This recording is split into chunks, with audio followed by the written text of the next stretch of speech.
Kita ke informasi dari mancanegara, saudara, setidaknya 4 orang tewas dan 17 lainnya terluka dalam serangan udara Israel ke desa Karak di Lembah Beka, Lebanon. Beberapa pekan terakhir, Israel melancarkan serangan dan invasi darat di seluruh Lebanon. Sejak gelombang serangan Israel pada pertengahan September lalu, lebih dari 1.400 orang tewas di Lebanon dan lebih dari 1 juta orang mengungsi. Hizbullah memperluas serangan roketnya ke Israel dan menyasar daerah yang lebih padat penduduk. Militer Israel mengatakan invasi darat mereka ditujukan untuk memukul mundur Hizbullah hingga puluhan ribu warga Israel dapat kembali ke rumah mereka di utara.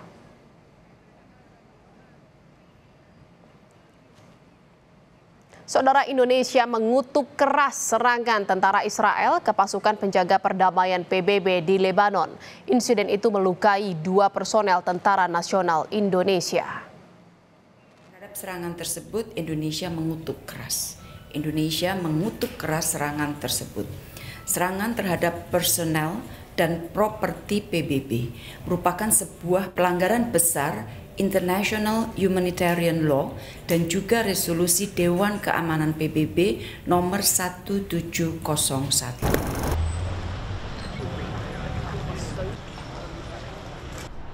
Indonesia mengutuk keras serangan tentara Israel IDF terhadap pasukan penjaga perdamaian PBB di Lebanon atau UNIFIL. Insiden tersebut melukai 2 personel Tentara Nasional Indonesia.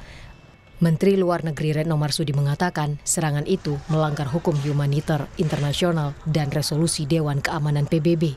Ia menegaskan pasukan tidak akan gentar berkontribusi dalam menjaga perdamaian di kawasan konflik.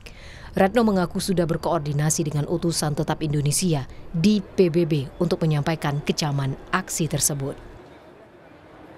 Serangan terhadap tower di Nakura. Dan ada 2 personel yang terluka, dan kedua penjaga perdamaian tersebut adalah personel dari Indonesia. Nah, begitu mendapatkan informasi tersebut, saya langsung menghubungi Komandan Kontingen Garuda, Kolonel Gofar, guna mendapatkan informasi dan konfirmasi langsung mengenai kondisi 2 peacekeepers Indonesia. Sebelumnya, pemerintah Indonesia telah memulangkan 79 warga negara Indonesia dan 1 warga asing dari Lebanon sejak Agustus lalu. Evakuasi berkaitan dengan eskalasi konflik yang makin memanas dilancarkan Israel. Menurut Retno Marsudi, pada 9 Oktober lalu sudah melaporkan sebanyak 14 WNI dipulangkan ke tanah air melalui jalur udara dengan melintasi Jeddah, Arab Saudi, dan Dubai, Uni Emirat Arab. Seluruh pengungsi tiba di Bandara Internasional Soekarno-Hatta pada 10 Oktober 2024. Hingga kini masih ada 85 warga Indonesia di Lebanon yang belum dievakuasi. Jadi pertama tadi 3 gelombang 25, kemudian 27 September tambahan 40 WNI menyatakan bersedia. Nah, kemudian evakuasi terhadap 40 WNI ini yang 25 melalui udara, 40 ini harus dilakukan evakuasi melalui darat.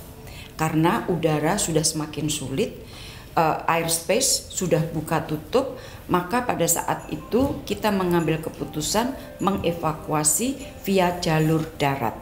Jalurnya cukup panjang, Beirut, Damaskus, Amman, kemudian dari Amman baru terbang ke Jakarta. WNI yang sudah berhasil dievakuasi per 10 Oktober adalah 79 WNI plus 1 warga negara asing yang merupakan spouse dari WNI. Sebagai catatan, KBRI Beirut mendata bahwa saat ini jumlah WNI di Lebanon masih 85 orang.